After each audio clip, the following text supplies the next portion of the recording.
over the top, out to in, steep downswing, cutting across the golf ball, slice shots, fade shots, weak shots, poor strikes. If any of those sound familiar to you, and unfortunately there's lots of you out there that will recognize those shots, the drill I've got for you today is brilliant to help you understand how to get from the top of the golf swing down to delivery in a much better way.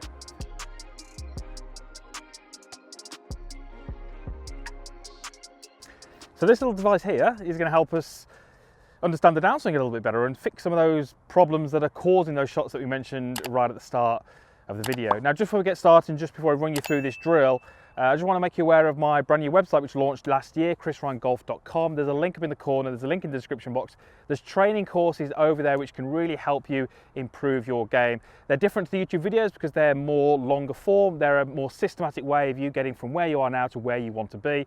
And there's also a free training course over there which is going to help you to increase your club head speed. So I'd love you to head over and check those out. So this little device here is called the TGT. Now you don't need this device, this one is just attached to my belt, but it's just going to help us kind of reference some things in the golf swing, but you don't necessarily need one of these. Once you have the information from this video, you can go ahead and rehearse it. So let me take a setup, and I've got myself an iron here, but this would apply with all the clubs in the bag when you're making a full swing. So as I take my address to this 7-iron, notice how this little device is pretty much touching my trail forearm. I can just about feel that there. So that's at setup. Now, where would we like to be at impact? Well, at impact would be round about here. And you can see that whilst there's a few differences, this little device is still in contact with my lead forearm. And that would make sense, you know, where we set up in terms of here and here, there's going to be some differences, but this device and its relationship to my trail forearm would be fairly similar. But we don't make a backswing where we keep our forearm on that. What happens in the backswing is, yes, there's a pretty good body rotation or a pivot, and the arms will have some amount of lift. So you can see there's a big gap now between my trail forearm and this device here. Delivery position, which is what we're going to call as kind of last parallel, is really important because if you're not correct there, it's too late. You can't fix anything. So delivery position is key. Now, where would we like to be at delivery position? Well, at delivery position, guess what? We're back into a position where that trail forearm is back onto that little device. So how does this help? How can it help you improve? Well, all those shots that we mentioned at the start, all those movements, the over the top, the steep, the out to win, they very often come when from the top of the golf swing, the golfer never moves that forearm or doesn't move that forearm back towards this device soon enough. And you can see as I'm starting to rotate my body, as this distance isn't narrowing, the club and the hands are getting very much out in front. Now, to make contact with the ball, we have to connect these two. So what happens is that connection will come far too late, almost right at impact. The problem is then it's already moved on the outside. You're swiping across the golf ball, you're cutting across it, you're hitting slices, you're hitting fades, you're very steep in the downswing, and you may well have videoed yourself and seen this kind of over the top move. So here's a really simple drill, but one that I really encourage many of my students to do. And it's very simply a pump drill. So all we would do is we would take an address, we would work up to the top and the forearm will move away.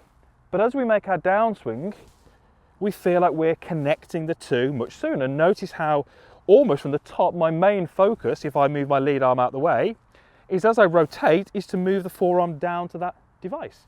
And that happens pretty much straight from the top. Now, if we were to look in detail, what we would see from the top is to see a little bit of stretch where the device moves away from that arm, but then very quickly it catches up. Very often, the golfers who are making that over the top move are potentially under the impression that they need to kind of almost move their body away from their arms and leave their arms kind of up towards the top of the golf swing, and unfortunately that very rarely ends well. So a great little practice station would be just to go up to the top, work it down, connect the two, connect the two, connect the two. And notice how as I'm doing that, I'm engaging the body. I'm not simply just moving my arms there on their own. I'm starting to move my weight into my lead side. I'm starting to add a bit of rotation, and I'm starting to work my forearm down to here. So what we start to get is we start to get a position now where the club shaft starts to become a little bit more parallel to my target line. The club head is a little bit more in line with my hands. We start to get the hands a little bit lower at this delivery position. If we move from here to a position that I see quite commonly from the slicers, it tends to be a little bit more out here. Hands are higher, further away, club head's outside, and notice that forearm is no longer in contact. For me to hit the ball, yes, I can get to the golf ball and I can reconnect these two, but it's very much working across the golf ball. Simple device. You don't need this. You can just almost get a little bit creative. You could use potentially a head cover and just wedge it between your belt and your trousers, or something that you can use just to give you a little bit of a reference. It might take a few seconds to set up, but once it is, it's going to give you a great little reference for exactly where you need to be. How I would take you through to hit shots, exactly as we've just done, but you just put a little swing on the end of it. So we'd set up, we go up, we reconnect, we reconnect, we reconnect, and then we just go ahead and clip it. Now you can see that ball's probably got no more than 60, 70 yards. It was very, very slow speed, but if you're trying to learn and develop a new movement or a new change in direction, that's a pretty good speed to work at. So there's a few rehearsals trying to sense what are my feels that I have to create to achieve that, and then just go ahead and swing through.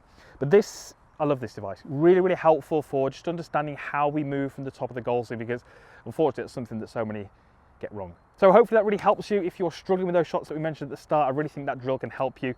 Love to hear your thoughts and your comments. If you did like the video, give it a thumbs up. If you've got a comment about the video, you can drop that into the box down below, and I'd love you to be a subscriber to my channel. I'd love it to help you play some better golf, and I think I can do that with the videos that I host here.